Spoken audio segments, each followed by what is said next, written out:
તો વિધાનસભા ગૃહમાં વર્ષ 2023-24નો કેગનો રિપોર્ટ રજૂ આરોગ્ય વિભાગને મહત્વના સૂચન કરવામાં આવ્યા છે।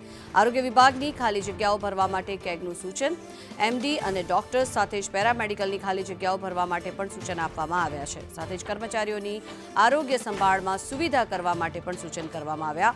ફૂડ એન્ડ ડ્રગ્સ લેબોરેટરી મુદ્દે મહત્વના સૂચન કરવામાં આવ્યા છે, ત્યારે લેબ આધુનિક કરી પરિણામ ઝડપી આવે તેવા પગલાં લેવા માટે પણ કહેવામાં આવ્યું છે। ત્યારે આરોગ્ય વિભાગના બજેટમાં 8% વધારો કરવા ભલામણ કરવામાં આવી છે। વધુ માહિતી મેળવીએ સંવાદદાતા હિરેન રાવલ જોડાયા છે। હિરેન, જણાવશો ખાસ કરીને આ કેગનો રિપોર્ટ જે રજૂ કરવામાં આવ્યો ત્યારબાદ અનેક સૂચન પણ કરવામાં આવ્યા છે, શું કહેશો? વિધાનસભા ગૃહમાં આજે કેગનો રિપોર્ટ રજૂ થયો છે ને કેગના રિપોર્ટની સાથે રાજ્યની આરોગ્યની જે સ્થિતિ છે એના સંદર્ભે પણ કેગનો એક અહેવાલ રજૂ કરવામાં આવ્યો છે, જેમાં આરોગ્ય સેવાઓનું વ્યવસ્થાપન અને એનો ઓડિટ અહેવાલ આ પ્રકારનો એમાં ઉલ્લેખ થયેલો છે। એમાં સીધી રીતે કહેવામાં આવ્યું છે કે મેડિકલ કોલેજો, નર્સિંગ કોલેજો અને શૈક્ષણિક લાયકાત અને ડોક્ટરોની જે ઘટ છે એ ડોક્ટરોની ઘટ ઝડપથી પૂરી કરવી એ પ્રકારનું તારણ કેગ દ્વારા કહેવામાં આવ્યું છે।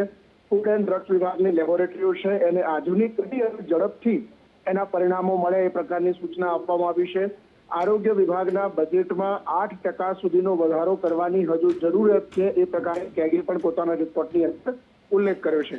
આ સિવાય જે સુરક્ષિત માતૃત્વ અને ગર્ભવતી સ્ત્રીઓ માટેની જે સેવાઓ છે એની અંદર પણ સુવિધાઓ વધારવા માટેની સૂચના આ કેગના રિપોર્ટની અંદર પેરામાં ઉલ્લેખ કરવામાં આવ્યો છે। આરોગ્યની સેવાઓમાં ફાયર સેફટીનો અભાવ હોય એ પ્રકારની નોંધ પણ આ રિપોર્ટની અંદર લેવામાં આવી છે। આજે અલગ અલગ 3 થી 4 વિષયોના કેગના રિપોર્ટો અને નાણાકીય હિસાબો 2022-23ના રિપોર્ટ પણ વિધાનસભા ગૃહમાં રજૂ થયા છે। જી, આભાર હિરેન સમગ્ર માહિતી બદલ।